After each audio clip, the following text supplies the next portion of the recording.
good morning everyone. Good morning, sir. It's nice to see you again. Sit down. Thank you, sir. Okay, so before we start, tingnan muna yung nasa paligid ninyo kung may dumi or kung may kalat, yan, pakipulot muna.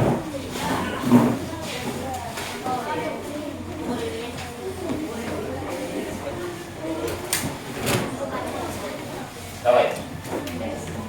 So,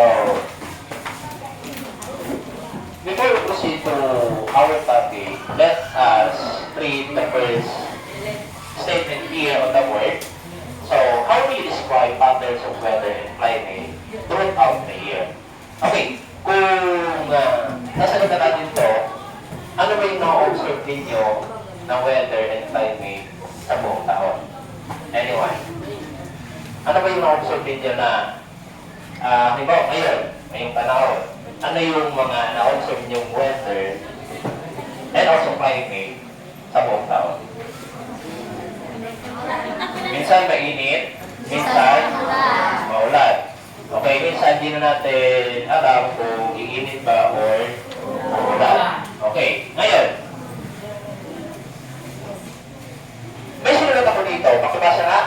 Air. Saba? Air. Okay. So, kapag nabasa nitong air, ano yung pumasok sa utak ninyo? Karoon nyo man sa nating Tagalog, air, paros. Okay? So, ano ba yung pinagkaiba ni air sa wind? Kung tutuusin natin, wind and air is meron man sana pareho. Pero, ano ba yung air? Ano ba yung wind? What is air? What is wind? Wind and air is magkaiba sila. Okay. Ano yung air? O hangin. Ano yung wind? Hangin din. Pero sa science, magkaiba ang air sa wind. Okay. Air. Okay, are you familiar with oxygen? Oxygen is an air. Carbon dioxide. Carbon dioxide is an air. How about wind?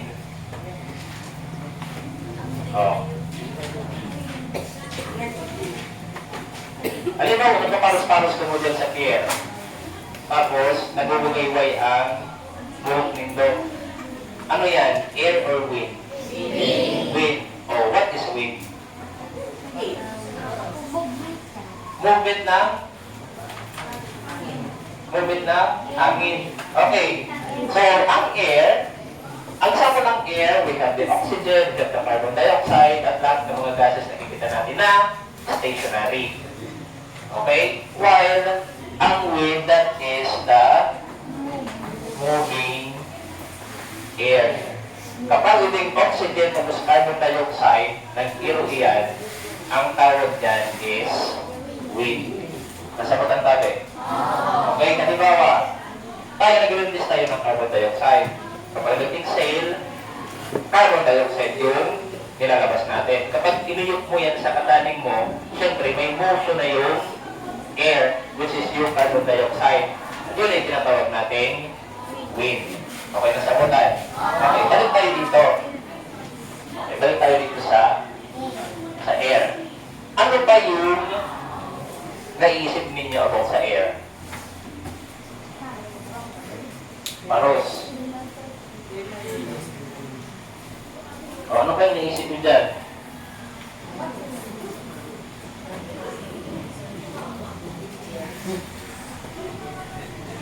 Okay, so let us read this one. According to geology, meron tayong apat na Earth subsystem. Please take note this one. Okay? Kung bumalik tayo sa mga nakaraan, meron tayong apat na element. We have the fire,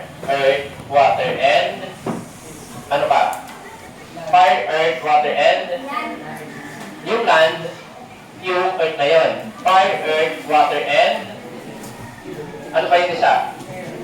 Air. Okay. Sa geology, kung magbabasa tayo, meron na tayong Earth subsystem. Pag geosphere, ibig sabihin, solid or Earth. Geo means Earth. Okay? Atmosphere means air. Hydrosphere, hydro means water. And biosphere means living things. Okay? So ngayon, what is air? Air is our atmosphere.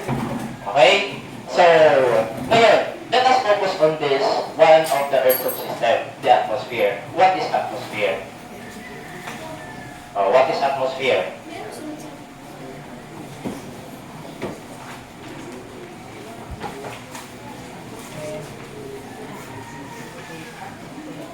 What is atmosphere?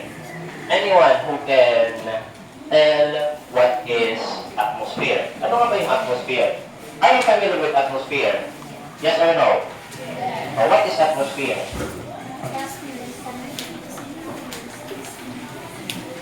It is what?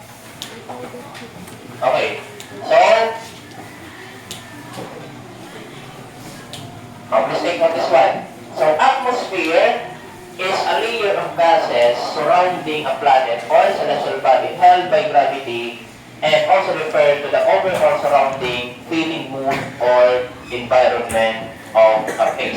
Okay, now, kung mabasa natin dito, ang atmosphere daw is a layer of gases. Ibig sabihin, hindi lang siya isang tabuan or isang layer. Layer of gases. Madami siyang layer. So ngayon, to find out what are the layers of the atmosphere, you will group into 5. Okay, sige na. Pwede na kayong pumunta sa kanya-kanya ninyong grupo. So this is for group 1, group 2, group 3, 4, and this is for group 5. Sige na.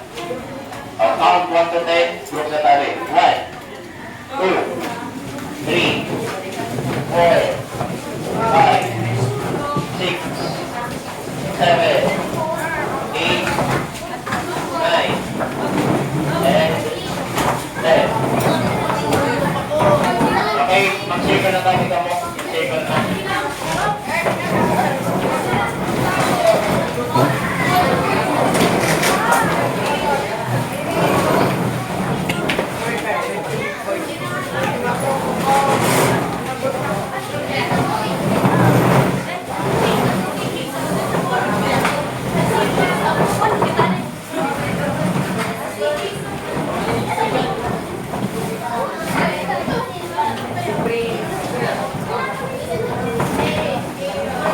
Okay, everybody, sit down. Nandyan na kayo sa grupo ninyo.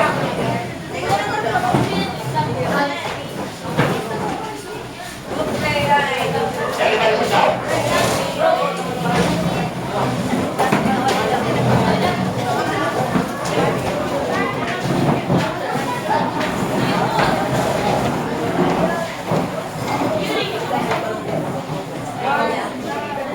Okay, makinig.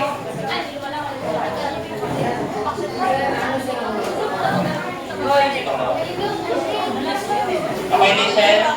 Makinig. Group 1, 2, 3, 4, and 5. So, on your Manila paper, you are going to answer 1 to 4 questions. So, yung question ninyo is nandito sa board. Okay?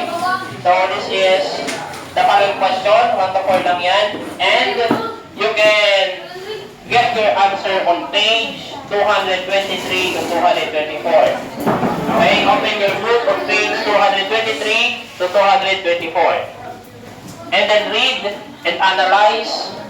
And this is your question. So, you can now begin. So, I will give you 10 minutes to finish that. Okay?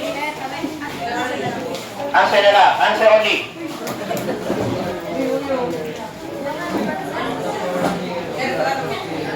Answer only. Para madali tayo. 10 minutes lang ha. I will give you 10 minutes to finish that. And after that, you are going to report your work. Okay?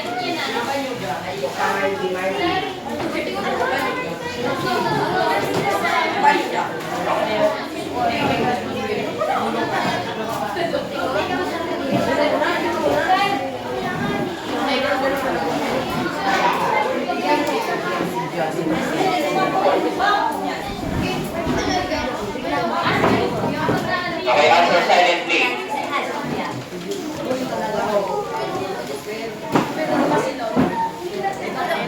Okay, 10 minutes lang po. Ang pag-answer, 10 minutes lang. Dapat lahat, after 10 minutes, lahat tapos na.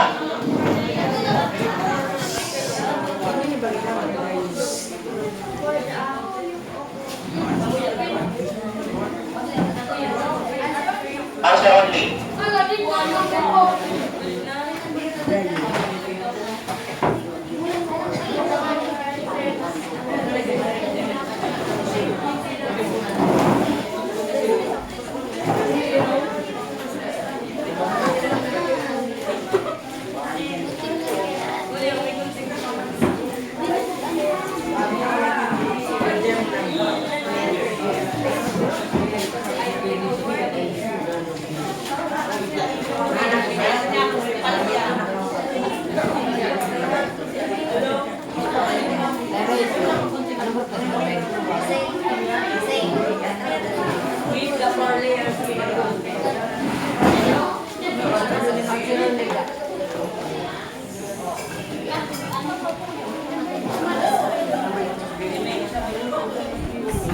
Okay, 9 minutes left.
Oh, 8 minutes left.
Ano?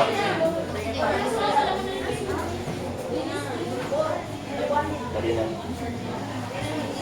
Sabi natin man, tao na, layer na.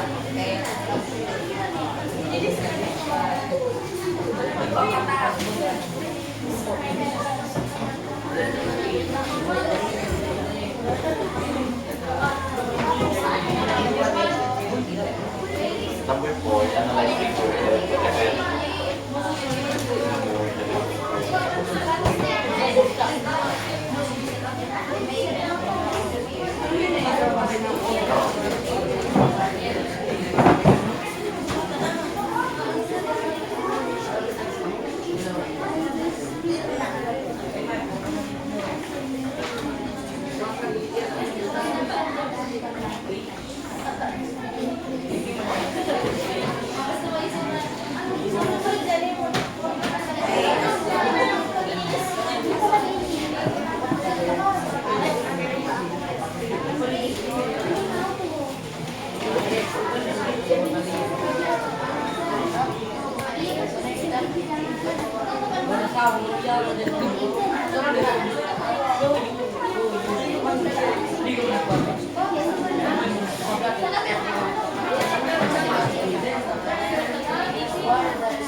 Oh. 5 minutes. Cut down, 10 minutes.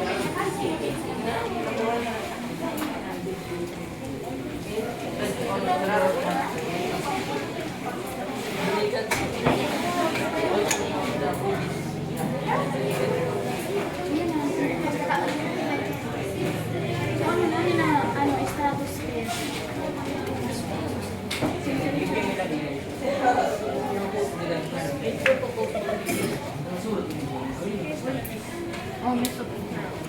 May super pa. Chinese.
number are you now? 3. 1. Group 1, what number are you? 2. Group 2? 1. 4. 2. Okay.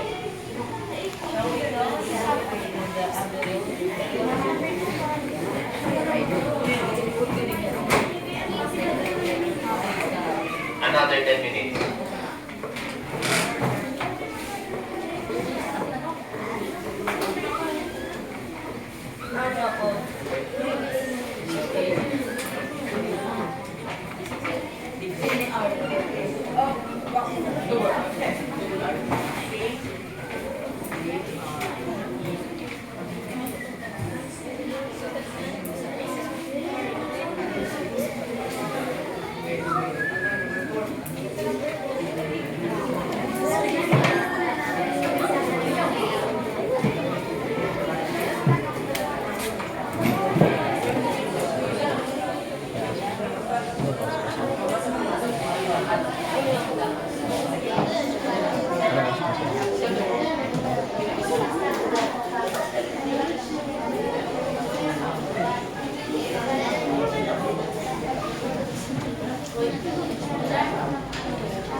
Okay, in question number 4, you are going to analyze figure 11.2. Yung graph dyan. Huwag nyo nang i-drawing yan. Yung answer nyo na lang from pag sinabi natin altitude, yung taas. Okay? In which layer is temperature increase with increase in altitude? Ibig sabihin, ano daw yung layer na habang tumataas din yung temperatura. Tapos dito naman, kapag bumababa yung temperature, tumataas. Okay?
Oh,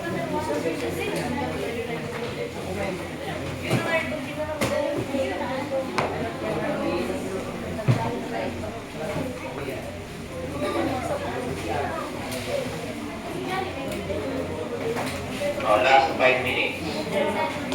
Final 5.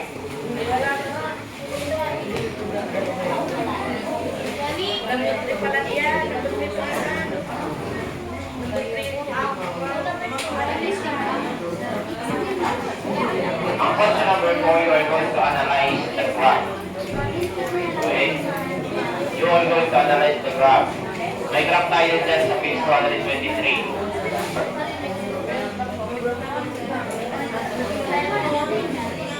Ayan. Ito, meron din dito sa board.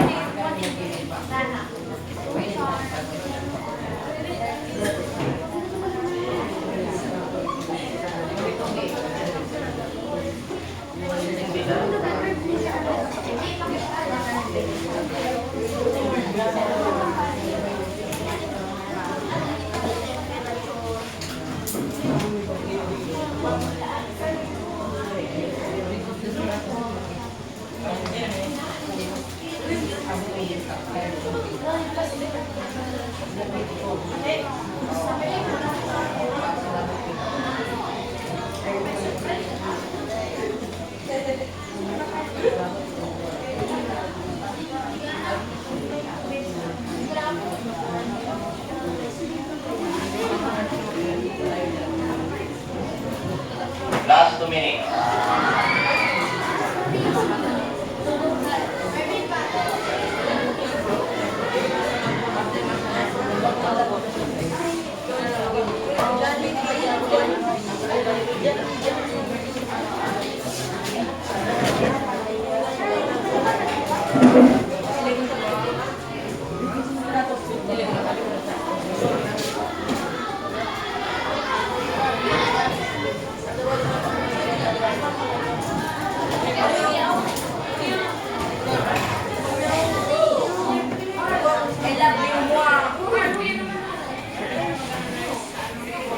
Okay, time is up. Okay, time is up. Okay, so you are going to discuss your answer by group. Okay, so group number 1. Group number 1. Steven. So who's your reporter?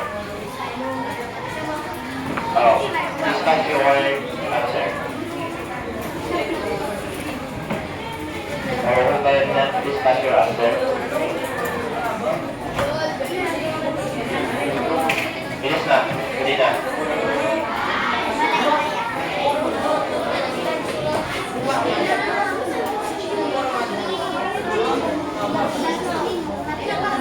Read your answer. Okay, group 3. Ano yung nasa group 3? Okay ka na? Okay, group 3. So, the first group that will discuss the answer will be group 3. Sige na tayo. Kylie. Kylie. And, ano yan? J-Rob. O, dinagustan. Kylie. Okay. Okay, sige na. Dito na sa unahan. Sa unahan. Meron sa time na tabi. Okay. Kahit di na nanaming hawakan nila lang. Hawakan nila lang. Okay, listen tabi. Listen. Listen to group 3.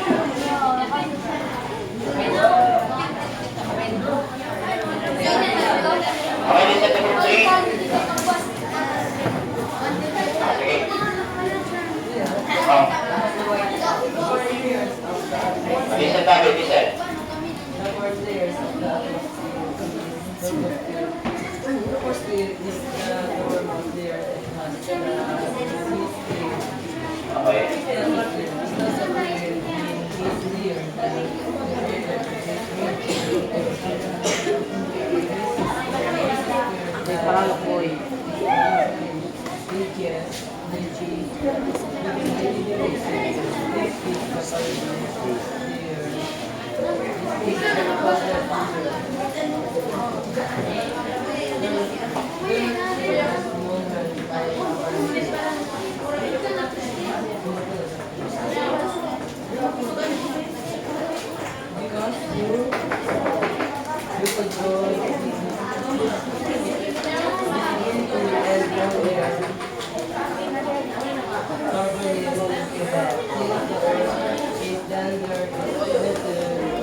Okay, so very good. So that is the answer of the three. So please give them another round of applause. Okay. Group 1, are you ready? Group 1. Group 2, are you ready? 3 and 4. And number 4 na lang. Okay. O, sige. Malapit na sa ako.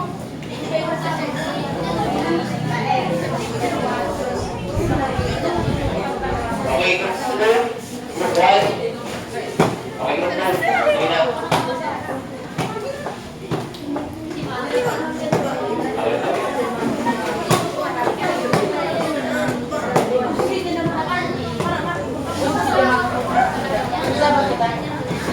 Okay, group 1.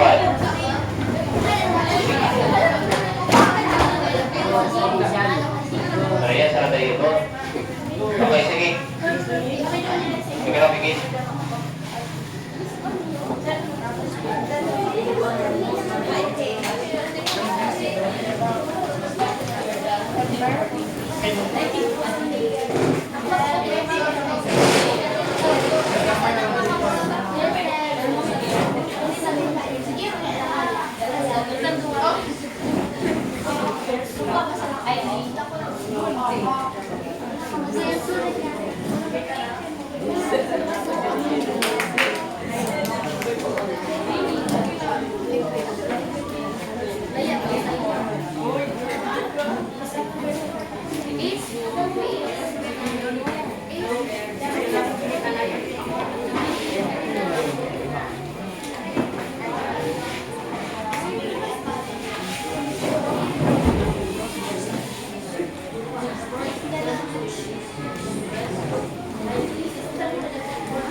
Okay. Okay. So, sige na. Sige na. Sit down. Okay, group 2. Bilisan lang natin. Group 2. Group 4. Sige na. Ay, 5. Pwede hindi na. Sige na.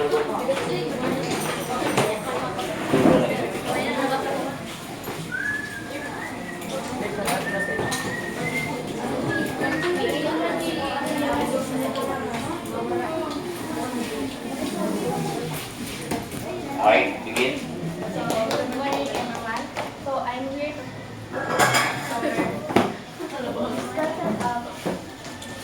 about the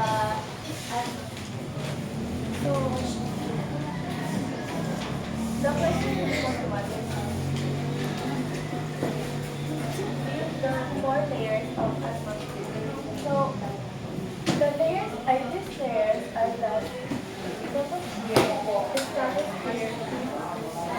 The atmosphere is divided into several layers based on where temperature as shown visually. The atmosphere is divided and have the 4 layers of atmosphere.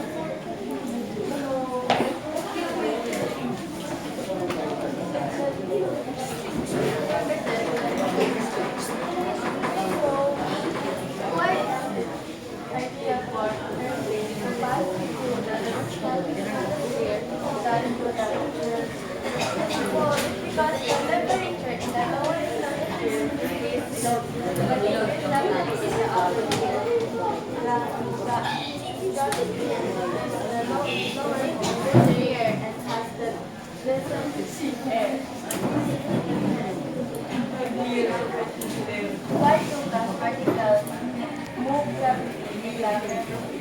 Because the gas particles move more rapidly than the solar radiation source.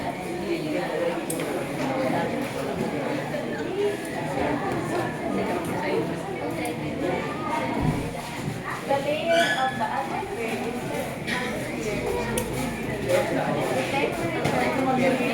altitude. Okay. So, very good. Meron pa? Okay, very good. Yung mga tangalit. Okay. Now, group 2. And, tabi group 4.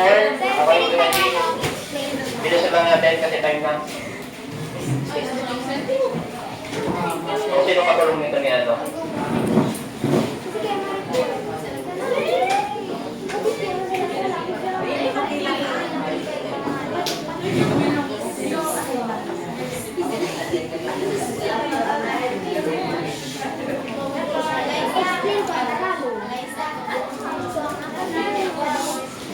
Listen.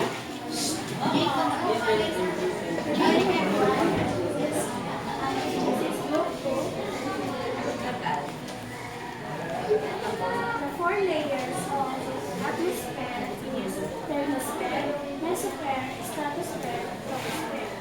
So the troposphere is the lowermost layer and has the decent earth. It is also known as the weather sphere. The next layer of the atmosphere is the stratosphere. This layer, thermosphere, is based with altitude. The third layer is the mesosphere. This layer decreases as altitude increases. In the mesosphere, the average temperature is 97 as it does not absorb the carbon condition, making it the atmosphere. The mesosphere is the thermosphere. The other layer of the thermosphere has no defined upper limit. Question number 2. Why is it ideal for airplane to pass through the stratosphere than through the atmosphere? Because the stratosphere is higher than ozone whereas the mesosphere is the thermosphere, the other layer, the thermosphere has not defined upper limit. Number 4. Question number 1. In which layer is temperature increases with increased altitude? The temperature in the troposphere increases as altitude increases. Okay. Okay, very good. Okay. Four.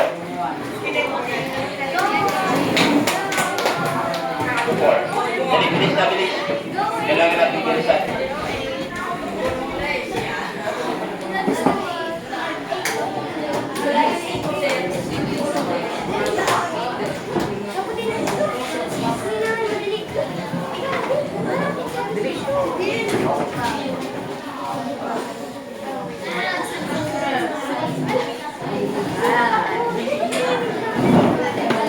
Group 4 natin, group 4.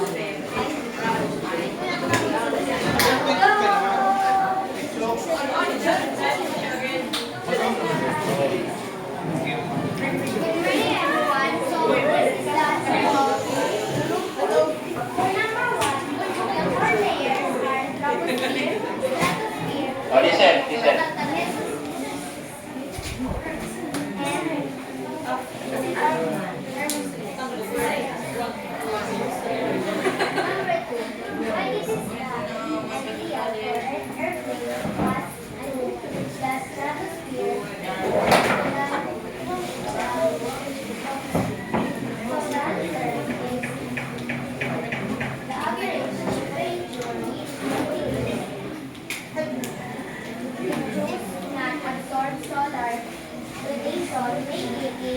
oldest layer.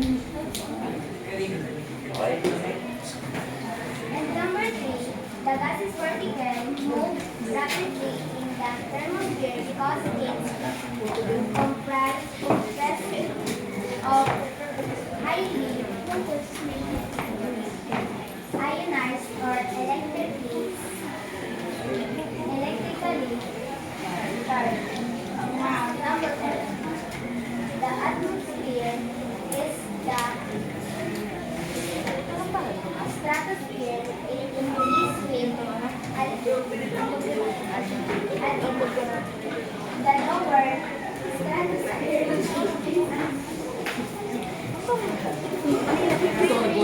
Oh, bilis na bilis. Okay na? that's all. Okay. So, please we give them a round of applause. So, a round of applause, sorry. Okay. Okay, now, so, let us discuss your answer. So, sa number 1, give the 4 layers of the atmosphere. Describe the layers of the atmosphere. Okay, so, tama naman, we have troposphere, stratosphere, mesosphere, and thermosphere. So, describe each of them. Ang troposphere, ang blue word lang natin dyan is the weather sphere. Okay? So, dyan natin makikita yung mga cloud, yung ulan, dyan sa troposphere. Okay? Next, we have the stratosphere. So, ano makikita natin sa stratosphere? Wala akong narinig kanina. Ano makikita natin sa stratosphere? On page 123. Yung nag-absorb ng UV and infrared radiation. Okay, what is that? Okay. Yung makita natin sa stratosphere is the ozone layer. Okay? And the third layer is the mesosphere. That is the what? That is the coldest layer of the atmosphere. Okay? And thermosphere is the what? Okay, is the hottest layer of the atmosphere. Okay. Now, number 2, why is it ideal for an airplane to pass through the stratosphere than through the troposphere? Bakit daw yung mga aeroplano natin, mas gusto rin nila lumipad sa stratosphere kaysa sa troposphere? Okay. Ang reason, kung lilipad sila sa troposphere, di ba ang troposphere is the weather sphere? Okay? Pag sinabi natin weather sphere, maraming clouds dyan. Okay? Kasi dyan, nagsisimula yung rain. So once na yung mga airplane natin dyan lumipad, wala silang makikita. Kasi puno-puno yan ng cloud. Lalo na kapag siling-saling mauran, so syempre, zero visible ang mga piloto dyan. Okay? So ngayon, ang gagawin ng piloto, tataas sila. Okay, di ba? Ito yung troposphere, tataas sila dito sa stratosphere. Kasi dito sa stratosphere, manipis ang mga clouds dyan. Makakakita sila ng maayos. Okay? So, yun yung reason kung bakit mas pipiliin ng piloto na lumipad sa stratosphere kaysa sa troposphere. Okay, number 3. Why do gas particle move rapidly in the thermosphere? Okay, ano kaya ang dahilan? Okay, so kung pag-aaralan natin to, ang thermosphere is nasa pinakataas. Okay. So, kung siya yung nasa pinakataas, siya din yung unang tatamaan ng solar radiation. Pag sinabi natin solar radiation, yan yung galing sa araw. Okay? Kapag galing sa araw, mainit malamig? Mainit. Okay? So, since mainit siya, yung lahat ng mga gas particles gagalaw yun. Okay? Gagalaw siya, kaya ang thermosphere siya yung tinaguro yung pinakamainit na layers ng atmosphere. Nasa magtatabi? Okay. Now, in which layers the temperature increase with increase in altitude, decrease in temperature, and increase in altitude? So, dito muna tayo sa first question. In which layer is temperature increasing with increase in altitude? Kapag na tumataas din yung temperature. Tingnan natin itong graph. Okay, yung nasa baba is ang temperature, yung nasa kanan ko is the height. Okay, tingnan natin. Yung troposphere, from 0 to 10 kilometers. Okay? So, ano yung nangyari sa temperature niya? Bumaba or tumaas? Bumaba or tumaas? Bumaba. Okay, kasi from 20 degrees Celsius to negative 40 degrees Celsius. Ibig sabihin, habang tumataas yung troposphere, lumalamig. Okay? And, stratosphere. Okay. Ang height ng stratosphere from 0 to 50 kilometers. Okay. And, the temperature will be from negative 40 to 0 degrees Celsius. Okay? So, ano yung pwede nating i-conclude dito habang tumataas yung stratosphere? Habang tumataas yung stratosphere, ano yung nangyayari sa temperature niya? Tumataas o bumababa? Tumataas o bumababa? From negative 40, okay, to 0 degrees Celsius. Tumataas o bumababa? Tumataas o bumababa? Tumataas o bumababa? Ano ang mas marami? Negative 40 or 0? Oh, 0. O ngayon, ano yung nangyayari sa temperature ng stratosphere kapag tumataas? Tumataas o bumababa? Tumataas.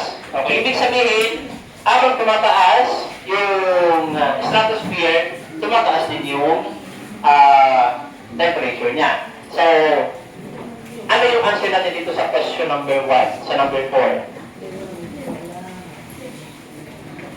Kapag nasa temperature nag-increase, ay yung taas nag-increase din daw yung temperature. So, ano yung answer natin sa question number 4A? Is it troposphere, stratosphere, mesosphere, or thermosphere? Stratosphere and tingnan natin itong thermosphere.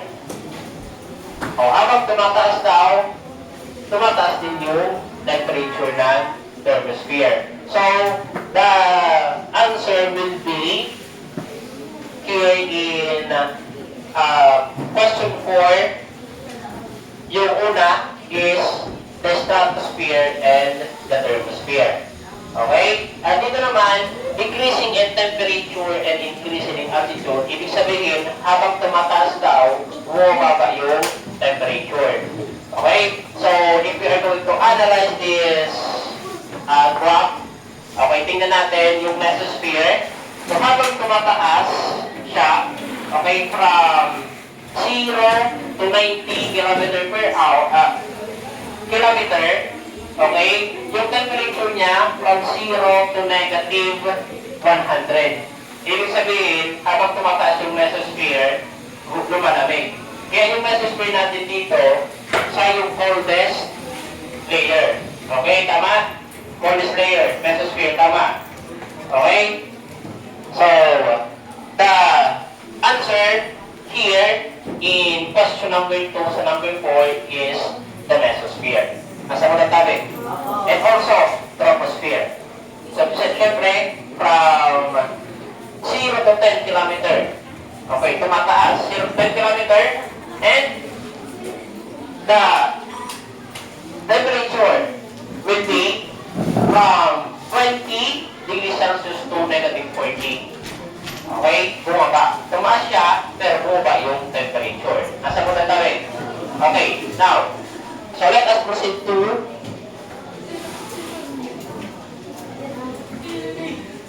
to the last.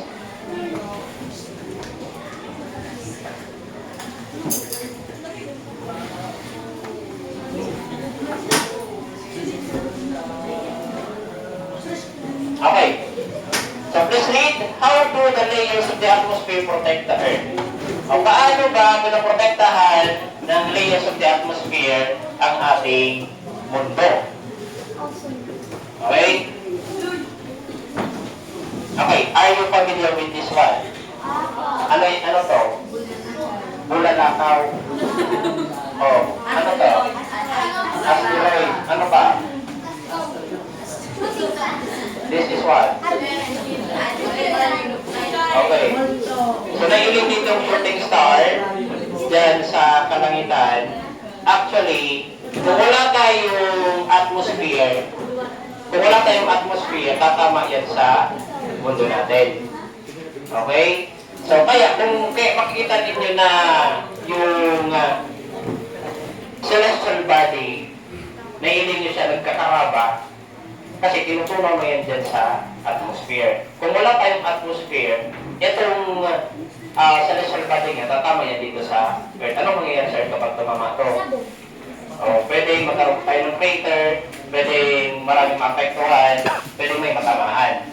Okay, kaya pasalamat tayo sa atmosphere kasi meron tayong atmosphere na tutunaw dito sa mga celestial body. Okay, next. What's this? Bakuyin po niya. Bakuyin po ni. Ano? Dugus? Hindi yan dugus. What is this one? What kind of... What kind of organ is this? Ha? Anong organ yan? Anong part of the body ito? Yan.